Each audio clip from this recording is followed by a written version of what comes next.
I am Neil Edwards, and this is the Leadership Range, where we elevate the voices of Black and Brown coaches, leaders, and allies, and have soulful conversations about all things at the intersections of leadership, relationships and teams, well-being, and inclusion. Here I offer deep insights and practical tips for work and life. You're shaming me. Stop shaming me. They're just trying to shame me. I don't want to be shamed, so I'm not going to participate. Have you heard these reactions in race conversations, or the justification to remain unengaged? What's happening here is verbalization of a noun, converting something that is properly a noun into a verb. This tactic, conscious or reactionary, is not unusual when someone is confronted with the reality that they committed a microaggression, or their racism is exposed. There is a lot to talk about here, but the bottom line is this. As I understand from my white friends and colleagues, being called racist is worse than being racist.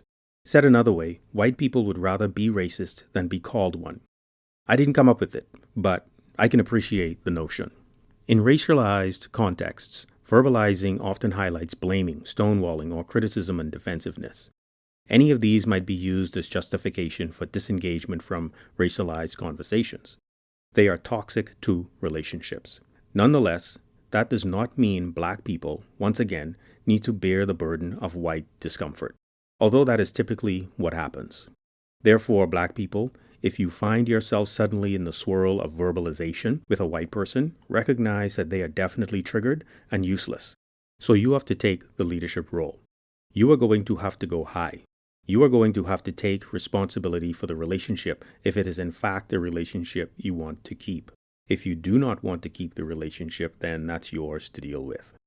Now, there is one caveat. You need to be in a stable, open frame of mind to stay engaged in this live type of conversation. If you are not, my recommendation is to find a way to end the conversation to take care of yourself. So here is something you can do if you notice if you're on the receiving end of verbalization. And we are assuming this is happening at work in a professional setting. Let's go with the statement, "You're shaming me," for this example. You hear the words, "You're shaming me." Take a breath and think to yourself, hey, let's go with this notion and find out more. To do that, I need to ask open-ended questions. First question, and these are not rigid, but you should get the point. Okay, so the first question you ask is, by doing what? Now you wait and listen deeply. Do not interrupt. Let them finish. You might even ask question 1A. What else? Just so they can get it all out. Second question. Because you're seeking understanding, you are going high, remember? You do not need to make any statements. So here's the question. What would you have me do instead? Again, wait and listen deeply. Do not interrupt. Third question. What would that do for you or to you? You know what to do. Keep quiet. And the fourth question. What do you imagine that would do for me? Wait for a full answer. Now it is time for you to shift the dialogue, and this is very important. Do not respond to anything they said. All you need to do at this point is say something like, with all of that on the table, may I make a request? It is now your time to request what you need or want. I can't tell you what that might be, but this needs to be a genuine request. Taking this approach gives you a great opportunity to call someone into a conversation and maintain or build a relationship. Yes, you will have done most of the work, but I am assuming you are the more resilient leader in this conversation. We can give this type of conversation multiple labels. I call it leading with love.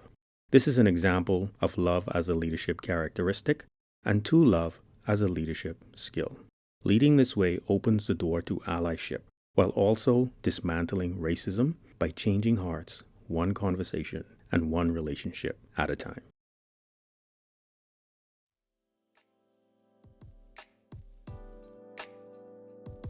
Thank you for listening to this episode of The Leadership Range.